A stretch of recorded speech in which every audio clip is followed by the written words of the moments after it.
Welcome back to the show, Dr. Amy, honey. How are you doing today, girl? Happy New Thank you Year. so much for having me, and Happy New Year. It's so great to talk to you in the new year. I know, gosh, 2023. Ooh, and I'm so stoked to be talking about your book. But really quickly, how was your holiday? How did it feel? Was it wonderful spending time with family, all the while getting ready for this book? Oh, yeah. It was like the mix of everything. So I had a great time. We went to Puerto Rico just with the four of us, which we talked off air, but having kids is like such an experience. But when they start to get older, they start to have really, really busy lives, especially today. They have all these sports and commitments. And so really all of us not being plugged in was a unique experience. And I really enjoyed that. And, new year, new beginnings, it's always so exciting to kind of think about all the possibilities for the whole year. And I always like to do an edit of my year past about the healthy things that I did, the things that made me happy or successful or experiences that were positive. And then on the other hand, make another list of things that consistently were negative and people that consistently brought me down, or experiences and food and activities and habits that were consistently negative, so that I can do a good edit on my year. I love it. So it's kind of like a year reflection. Yeah, And did you sit down this last week to do your reflection, or when was that? I did. All I did is I pulled up the notes section of my phone without any distractions. And I said to myself, what were the experiences, the people, the events, the habits, the foods that really made me a better person this year, that were positive, that impacted me in a positive way? And it was easy to think of those things because when you think about your year, there's some standout events that happened, and it was because of a person, or it was because you took a certain action. And so I made a list of those. And then I made a list of the things that I felt like really didn't go well, that I wanted to learn from, experiences that were thought to be, promised as something, but didn't end up being that way, projects that, failed, and kind of trying to take a look at what it is about these things that they have in common. And you'll be surprised that most of these things have something in common. The negative things have something in common, or a few things in common. The positive things have a few things or people or experiences in common. And that I've been doing that for a few years. And I've noticed that there are certain people or experiences, habits, things I do that consistently bring me happiness and success. And so that kind of helps you frame your next year to do more of that. I love that. You can get super clear when you kind of reanalyze and you're like more of this and less of that. Love Yes. it. Love it. Do you want to share one of the things that you want more of this year? Yeah, so there are a few different people, connections in my life that I wrote down. And these people have consistently helped me grow in my business. They've consistently helped me meet new people. They're like the people that if they hear about opportunity for you, they'll give you a call, And so I think that those people I wrote down because one, I wanted to be very clear who those people are. So one, I can be that for someone else or them and back to them. And two, because I want more of them in my life in 2023 and more people like them in my life, because there were some attributes about them that were very similar. And so and it's interesting because most of the things that I gleaned from my positive list were people. And so, even the healthy habits that I picked up over the year, I got into the best shape of my life this year, and it was because of people. And it always kind of, in my life at least, it starts to boil down to like, who are the people that I'm bringing into my life, either as coaches or mentors or friends or colleagues. So that was really interesting. I love that. Yes, more of them in your life. And you've got a book out coming up, actually coming out like right now. I know when we're Yeah. interviewing today, we're interviewing at like the third day of January, but we're going to plan to get this out literally when your book comes out.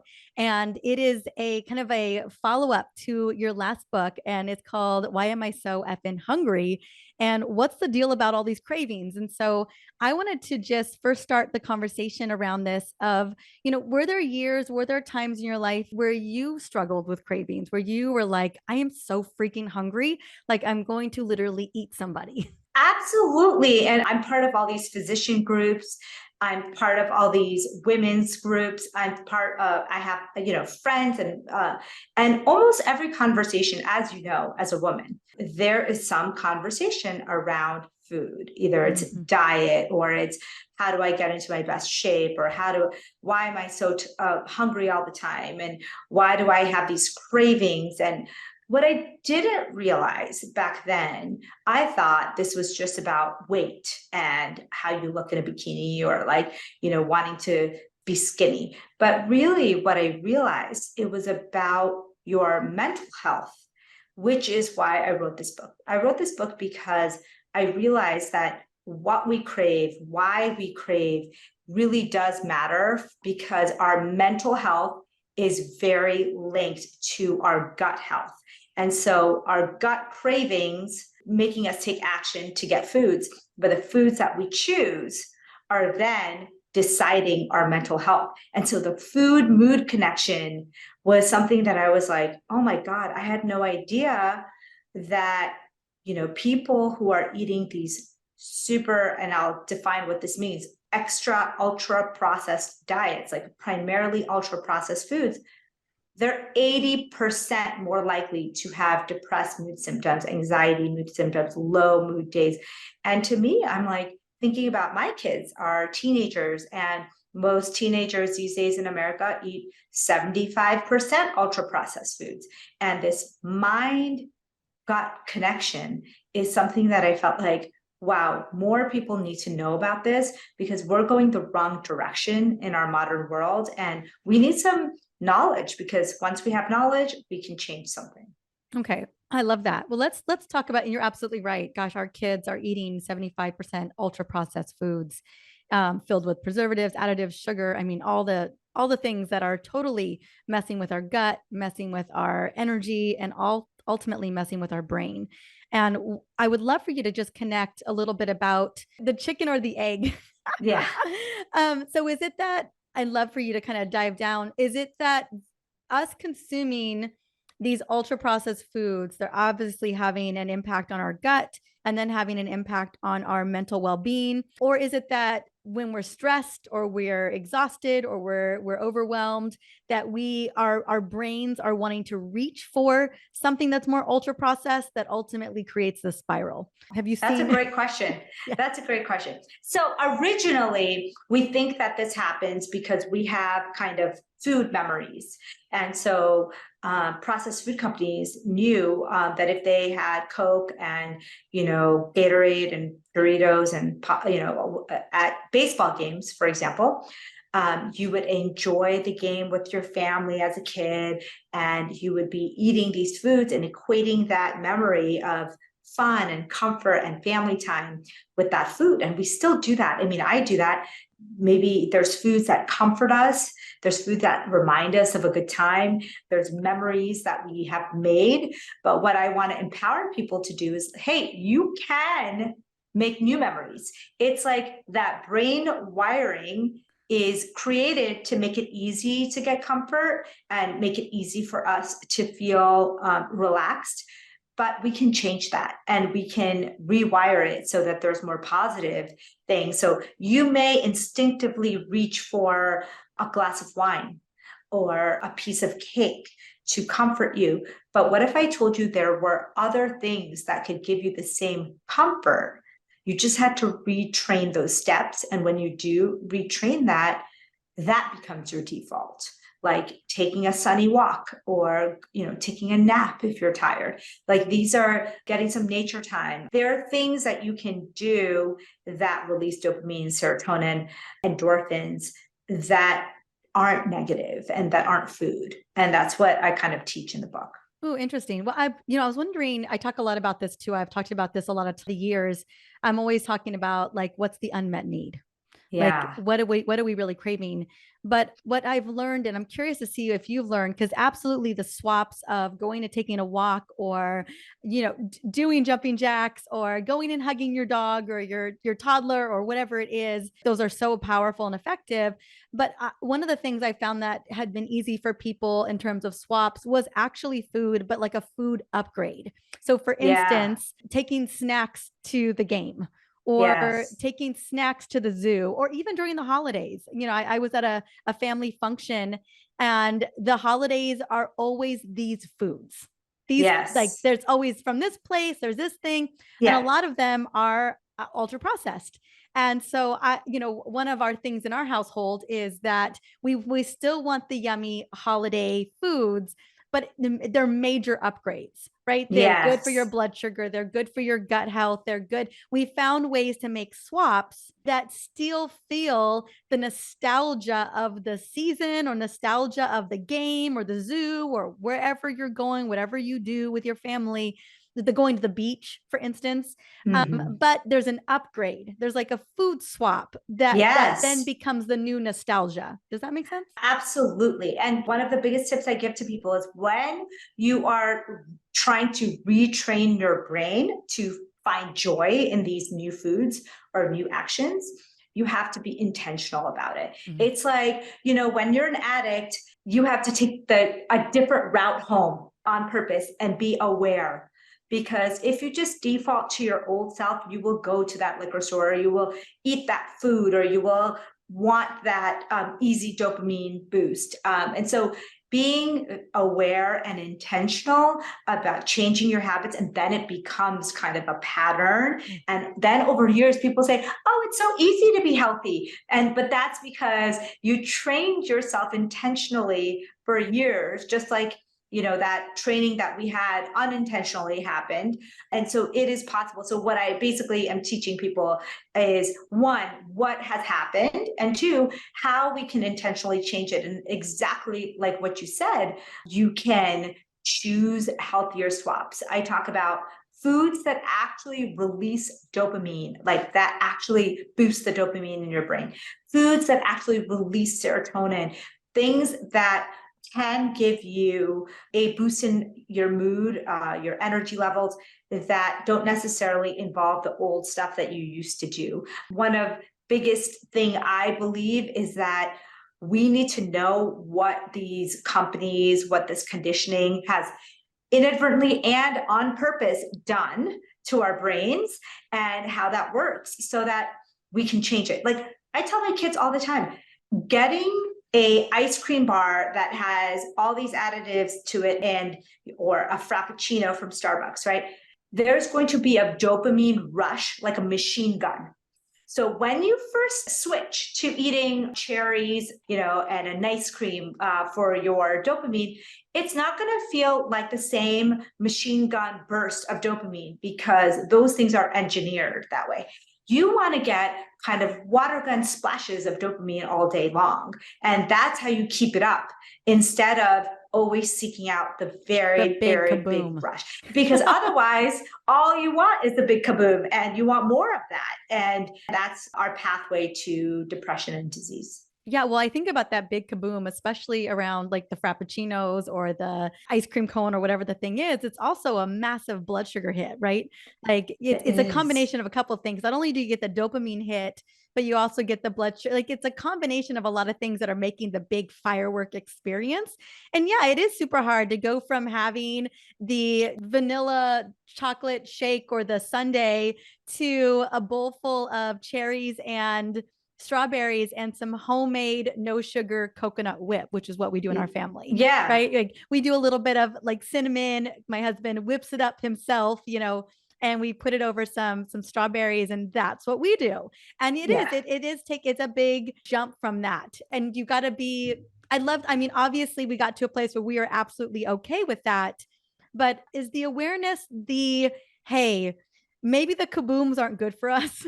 Yeah. And two, how do we let go of these big kabooms that are really actually not serving us over time? And we create more little moments throughout the day, these little mini bursts, and Yeah. the different types of activities that we do that have us feeling more stable throughout the day. and have us being nourished. So is that first part of the conversation just saying, hey, do people buy into the kabooms not being great for us? Yeah, and I think the biggest thing to realize is that it's similar. I think people feel the same way they feel like an alcohol hangover, like a big party hangover. I think most people can relate that when they go on a big, unhealthy week of eating, they kind of feel down Yeah. later. And it's the same thing. Like I say, you got your dopamine hits, your body is not happy with all that food that you just ate, and now you're paying the price. So I think most people can relate to that. What is really sad to me, Mariza, is that I just saw some studies that showed that the more food insecure communities, the more food insecure you are, the more likely you will be addicted to food and these chemicals and these ultra processed foods. And it's so sad to me to say that not only are they getting nutritionally devoid food, they are also the most addicted to these foods. And so what we're creating is populations of people who are undernourished and have mental health problems and addictions to these foods, when we know that there's a better option. We know that there are more nutritious options. And now we know that there's inexpensive nutritious options. And so it's really, to me, the under food insecurity populations, the young adults who are just inadvertently making themselves more and more addicted to these foods. That's what really scares me, because we have a mental health crisis in this world. We are now at 4 in 10 adolescents have some kind of mental health disease. It is really scary, the direction. This is the quiet before the storm. Like, we're not going to see the long-term effects of this until we're in our older years and this new generation of highly addicted and highly depressed people come into adulthood. Yeah, no, as a mama to a toddler right now, navigating, we go to the zoo or we go where, all these places and you see younger kids consuming Cheetos and Gatorades and churros. And I mean, just highly ultra processed foods. We bring all of our stuff in. And if I'm making, like yesterday, I made banana muffins and it was just bananas, Yeah. and almond flour. It's all homemade. It was all clean ingredients. It's significant, like maybe a gram of sugar per muffin. But I know that everything that we put in our bodies, especially these younger bodies, these younger babies and toddlers, it really is creating their brain moving forward and really setting them up one way or the other. And it can start so early. It's super scary, and that awareness. But let's say, obviously it would be great for all of us to start with our children being super young, and our babies. Like my son's never had juice, obviously, Love it. and so, or even milk, it's water all day. Or maybe I'll Yeah. make a decaf tea for him, like a peak tea. I know that I just wanted to speak into starting as early as we can and educating us as early as we can to avoid our children having these addictions or our children having mental illness. I think is huge. But let's say we are at an age where we've got teenagers or we've got young adults or just ourselves are listening to this. And that first step you talked about was awareness, right? Even noticing the kaboom or noticing the big dopamine hit or noticing when we're having cravings. It's 2 o'clock in the afternoon, or it's 11 a.m. or it's 9 p.m. And no amount of late night eating is going to serve you at any capacity, right? That disrupts all circadian rhythms. How do we start with awareness? Like, how do we notice? And is there a formula to like becoming more aware? And what's the step of that first moment of like, oh, I need some chocolate right now. Okay. I noticed that I'm needing that. Are there questions that we should be asking ourselves? Yes. Should we like run away from the kitchen as fast as possible? Like, what should we be doing? Okay, so it's obviously there's no one answer. And if there was, I mean, this would be, a pamphlet, not a book. It's basically, I give a 5-step plan. And one of the steps is really doesn't have to do with food at all. And it's something that you mentioned, circadian rhythms. One of the steps is really trying to understand that we are sun powered, and we are, even our gut microbes that live deep inside the intestines that don't even see the light of day, they are sun powered. They get feedback from us about what time of day it is. So we need to take into account the fact that our bodies, our brains, our gut needs input from natural light. And that's why nature is so good for your health. That's why sunlight, that's why movement in nature is so good for our health. So one of the steps has nothing to do with food. It's really, listen, in the pandemic, we didn't do much, but we were so tired all the time. I mean, fatigue and illnesses, chronic illnesses, mental health illnesses skyrocketed. And it wasn't because we were so busy. It was because we were doing horrible things to our health, like staying indoors without seeing any light of day, staying up late at night, eating food delivery, at midnight, and sleeping at odd hours. Now we know that one of the biggest hypotheses about chronic fatigue, about depression, about anxiety is a disruption of your circadian rhythm, because every single one of our cells, and especially our brain, need to have a schedule. And it doesn't have to be like a military schedule, but it just needs input of light during the day, a feedback of darkness at night. If you stop eating your meals 2 to 3 hours before bed, it gives it a signal like, okay, yes, this is matching up with the melatonin secretion. She stopped eating. It's time to turn on the repair and the renewal processes. It's time to pump out that growth hormone because she's sleeping now at that normal time. So really, that nighttime schedule, especially, is super important in getting that growth hormone burst, which for everyone listening is your youth hormone. It's your beauty sleep. When they say beauty sleep, they're referring to growth hormone. It's the one that athletes abuse because it's so good at treating injuries and building muscle. Fixing those circadian rhythms would be the number one step that I would tell anyone to do. So for example, your child, right, from 0 to 5, you have the most chance to change that gut-brain connection. This is the time everything is so plastic and he's learning everything that you feed him and teach him, and circadian rhythms are being set, and immune patterns are being set, and all these things are happening. So you're at a great place with your child. But then they get into the teenage years, and America, the way it's structured, is really disregard circadian rhythms for kids in many ways, older kids. So they're practicing until 9:30 at night. And so by the time they shower and get their meals, it's super, too late to be eating. And then they have very early starts to school. So they're often not getting adequate sleep. And then they're getting very little sunlight, a lot of them, because they don't play sports or they don't spend time outside and everything's indoors. And so I noticed that that's when things start to go awry. And then things like the pandemic, you take a population who's already has poor circadian patterns, and then you make them stay indoors and have no sense of time, and you basically create mental and physical health problems. So that is the step that I think everyone can take just today without even changing anything about their diet. Mm. And so quick and dirty, really quickly, Amy, hey, will you share a little bit, like what are the 3 best ways? I know that you mentioned a couple for getting our circadian rhythm back online. And as parents, a lot of us are parents who are listening to this, we're modeling this for our kids, right? And so, and we can help participate with them every evening, every morning to kind of set them up. So what are, like, quick and dirty, the highest way in which that we can, like, the biggest bang for our buck, getting our circadian rhythm back on track? Yeah. Number one thing you can do if you do nothing else is go outside for 2 to 5 minutes in the morning and get natural sun.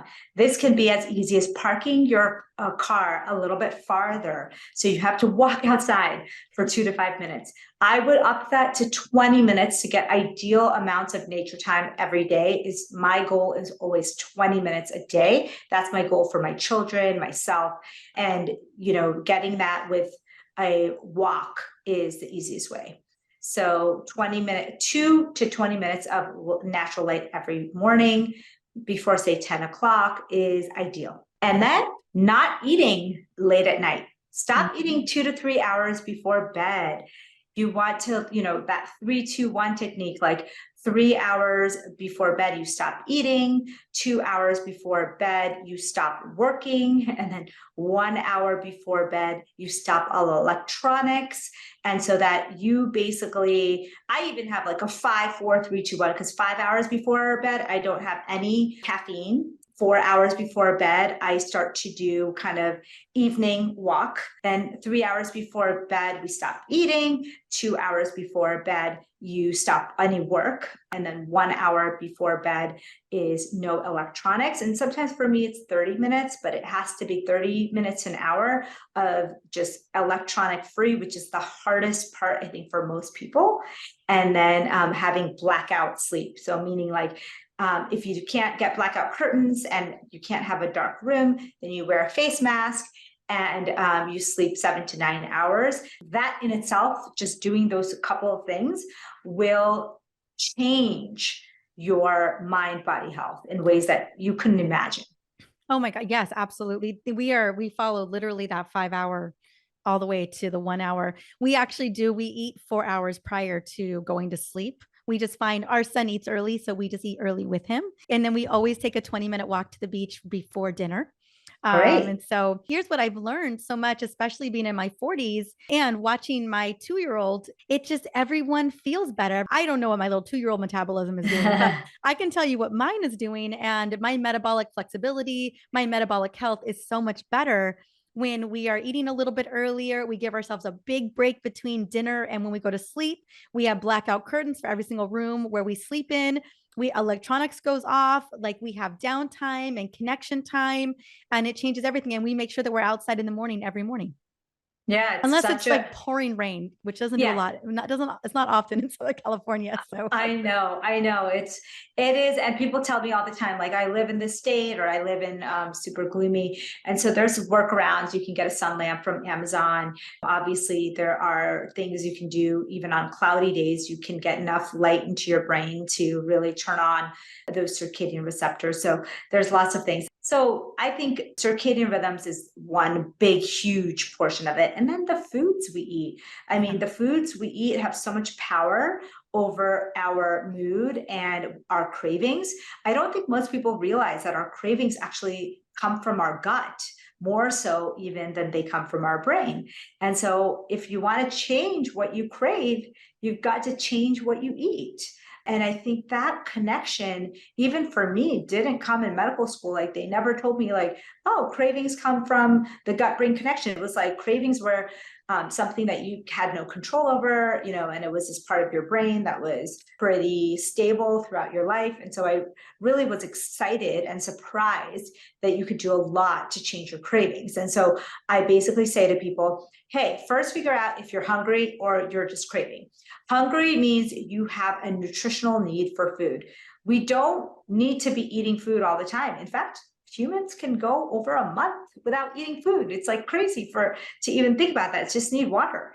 Our hunger hormones are a reminder, a friendly reminder to go get food. Ghrelin, our hunger hormone, will peak at regular times throughout the day when it knows that you typically eat. It can be trained also. So if in the beginning, say you want to stop eating right when you roll out of bed at 6 a.m., you can train your ghrelin to peak a little bit later so that you're not hungry until 7 or 8 a.m.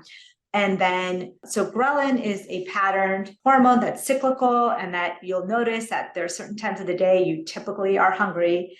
And if you kind of get busy during that time or something happens and you don't get food, it passes. And so that's a reminder. So that's good to know. And then the second thing is that cravings are not hunger. Cravings can happen when you're totally full. And we all know that. It's like Thanksgiving meal, you still want the dessert, even though you're full. And Right. That's cravings. So cravings is different. Cravings is a biological, evolutionarily preserved mechanism to keep you fed and safe. When there's a famine, there's a war, you still will crave things. And this is how it works. If people say, well, what's the point of cravings? So biologically, think about it. thousands of years ago, you're just strolling through a forest and you see a beautiful tree full of fruit. It's full of fruit, ripe fruit. It's delicious. And you gather it all up and bring it for your family. Your brain is designed to remember that tree, that fruit, where it was, how you got it, because then when you need nourishment, you're going to remember, hey, I took a left and a right, turned around, and there was a tree. So it's a memory. It's a neurologically encoded pattern. And that's created there to keep you remembering and full and ability to get food, even in times of famine or war or stress, right? But we don't really need that anymore. Cravings are kind of just like now annoying reminders, and they can be really great, but they can also be created from patterns that were set many, many years ago. And so understand what a craving is. A craving is something that makes you get up out of your seat even when you're full. You may even drive across town or do something extraordinary to get that food. And then when you eat it, it's almost a mix of pleasure and pain, discomfort and pleasure. Like usually a craving food, and people can identify this often with chocolate or ice cream or alcohol. It's like you have it, and the whole time you can't really enjoy it 100%. You're almost uncomfortable. Like, when am I going to get this again? Am I eating it too much? Is there like, am I going overboard? Like, should I cut my portion size? And that is a hallmark of a craving. And often those foods, those substances, they often aren't necessarily good for us to have around all the time, especially the ones that really trigger it strongly. One of the other ways to tell is ask yourself, would you eat a bowl of vegetables right now? I love vegetables, and I think you do too. Like, I love a nice roasted veggie plate, but I don't really want to eat it if I'm full. You know, I'm fine. Like, I would eat it 100% if I'm hungry, but I'm not going to eat it if I'm full. But if you ask me the same question about something that I really crave, glass of wine, fine chocolate, it might be a different answer. And that can help you discern between that neurochemical brain reaction and a true need for nutrition. I love that. I so appreciate you breaking that down for us and explaining kind of why we needed cravings back in the day for survival, and then how was it not really serving us anymore. Another thing that you said that I wanted to go back to was talking about food upgrades that will also give you a little dopamine burst that are good for us, especially if someone's dealing with depression or anxiousness or overwhelm. I knew from a long time ago that strawberries were really great at giving you a little Yes. dopamine boost. And they Yes. were, yeah. So I would love for you to just rattle off a couple of Yeah. your favorites, because Yeah. I think people were like, yeah, I want to know what can give me. I love the little squirt gun. Like, what's Yeah. The little dopamine squirt gun. We need that. So remember that dopamine producing foods are really, really well preserved in high protein foods, meaning that high protein foods give us a nice sort of a dopamine because of the amino acid profile. So if you eat dairy, then fermented cottage cheese or probiotic yogurt. If you eat eggs, then eggs, any kind of protein in the morning, can be tofu, can be beans, berries, nuts, and seeds. Those are all awesome at giving us a nice little dopamine burst. I mentioned cherries because cherries have a chemical in them that actually helps preserve the dopamine in your brain. So cherries and berries are often used to boost that dopamine in the brain. And then we have serotonin. So the difference between dopamine and serotonin is dopamine is our motivation, go getter, competition hormone. And it makes us energized. It's very closely linked to adrenaline. So you want those dopamine rich foods in the morning to get you going. So I always talk about having your first breakfast as a high protein, whole foods breakfast, right? And it can be a scramble, it can be a smoothie, it can be I love leftovers from the night before. oh yeah, Like if we made leftovers. Yeah. salmon from the night Yes. before, or we Yeah. have lamb burgers from the night before. Like, I'm like, Yeah. breakfast can be, make it Breakfast easy. doesn't Yeah. Breakfast does not have to be cereal. Yeah. That's the biggest thing. Please don't let it be cereal. Yeah, exactly. And then in the evening, often people want kind of a mellowed out relaxation and comfort feeling. That's your serotonin. Serotonin is your blissed out happy hormone, more like something when you want to just feel really cozy and happy. The way you think about a serotonin release is that tryptophan is converted into serotonin, right? So there's foods, not just turkey, but that are high in tryptophan that actually give us kind of that serotonin boost. So a lot of the serotonin foods are complex carbohydrates. Those are nice to have at that, like healthy, sweet potato, oats, things, root vegetables. These are great things to have to boost your serotonin and tryptophan containing foods. And again, nuts and seeds, turkey is one of them, and have that I have a whole list in the book of both dopamine releasing and serotonin releasing foods. And I like to kind of time it so that you get the dopamine burst in the morning, you get a little more serotonin in the evening, and you feel really, really happy throughout the day. And of course, we have caffeine. Our coffee boost is dopamine boosting. And then like a very caffeine-free like tea that's comforting is more of a serotonin boosting. So you have those things. And then there's activities that you can do. There's activities that you can do that actually release dopamine and serotonin. So exercise is an amazing way to both release dopamine and serotonin and endorphins. Sunlight that I mentioned with the circadian rhythms is a great way to boost dopamine. Laughter, dopamine, serotonin, endorphins, hugging a loved one. You can be doing things throughout the day, actually, like gratitude, service to others. These are things you can actually do to mimic these feel-good chemicals in your brain that people, I think we leave it on the table because we think, well, I don't have time to dance or sing. I don't have time to, do a gratitude text to my friends or people who are helping me. But these are things that actually give you that spray of dopamine throughout the day, a little burst of sunlight, a little brisk walk, an endorphin rush from high intensity exercise. These are all things that can give you these feelings. There's other ways to make you feel fuller. I talk about like little tricks, like hunger hacks, like walnuts. So interesting. A study with walnuts in a smoothie was able to calm the cravings in a part of our brain called the insula. And it was found because they always knew that nuts, especially walnuts, had this property, but they wanted to do a randomized controlled trial. They did a small one with 2 different groups of people who got shakes. One got shakes that had walnuts in it, that they masked the taste so much that the shakes tasted identical. And they found that in 30 days, there was a significant MRI change in the way that your brain reacts to the foods that you crave. And so there's lots of little things like that. I know you're going to love this one. Essential oil, peppermint is one of the scents that they did a study where they had people sniffing peppermint oil every 2 hours and found that they had a much higher level of satiation than people who weren't. So like these activities, scents, sounds, foods. I mean, there are so many different ways that we can use little tools, but overall, it's really changing the quality of your diet. Absolutely. I mean, I know that at the end of the day, changing the quality of our diet, making sure that we're eating enough protein, we're eating whole foods, we're eating life-giving foods. That's the game changer for our gut and our brain, right? And for our metabolic health.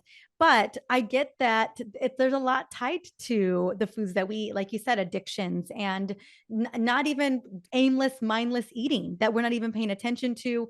And we've got to be able to work through those while we're moving in that right direction. And as you said, awareness is a big part of that, and slowly integrating different habits, shifting the way that we think about how we should experience a dopamine hit, all of that. I mean, it's like you said, it's not a pamphlet. It needs to be a Yeah. book because Yeah. it's very multi-layered. It Even the is. holidays, like you said, or going to a baseball game, all these things were like, we get triggered into the nostalgia of like, I go to a baseball game, I have a corn dog, a fried corn dog, I drink a big beer, whatever it is that you do when you go to a baseball game. When I go to Disneyland, I make sure I have a churro when I'm there. Like there's these things that people have programmed that I gotta have when I do this one thing. It's the holidays. Now it's time for me to eat this, this, and this. And we can change it. We can still have this beautiful experience.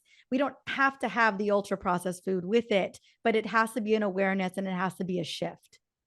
I think the saddest thing, Mariza, and you, is that our default right now is going towards chronic disease and poor mental health. And I think that if you just stay on this path of normal, you will be suffering. And so I think that that's where I thought, wow, this information is not about, looking cute in your dress.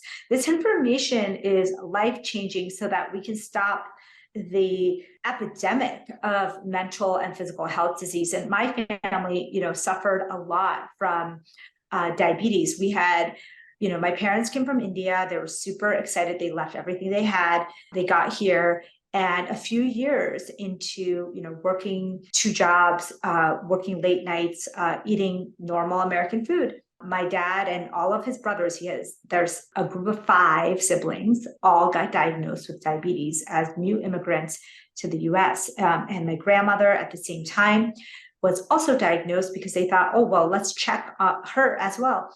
And it was a huge, huge hit because they thought, oh my God, we worked so hard to get here and we have this whole future ahead of us. And now at that time, at least, it was considered a lifelong debilitating disease that was just going to progress. And I think for me, that was the first time I thought, whoa, there's got to be something going on with the way we're eating. That was the first time that I thought there must be something wrong in the way that we're eating or something that we're doing that is creating this disease. And when I learned more and more about it and going through my own stress, anxiety, poor eating habits, gut health issues, I was like, wow, it's more than just diabetes. It's anxiety, it's mental health disease, it's stress, it's infertility, it's acne, it's weight gain, it's heart disease, cancer. So that's really the crux of the reason why we should care. 100%. You think about just diabetes and I'm it's such a major blow.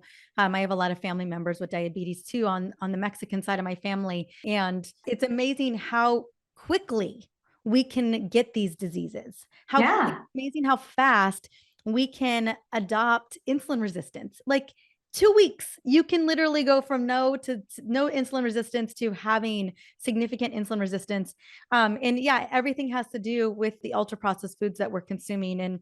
And you're right, we have to be thinking about a nuanced approach in small ways that we can move the needle in the right direction.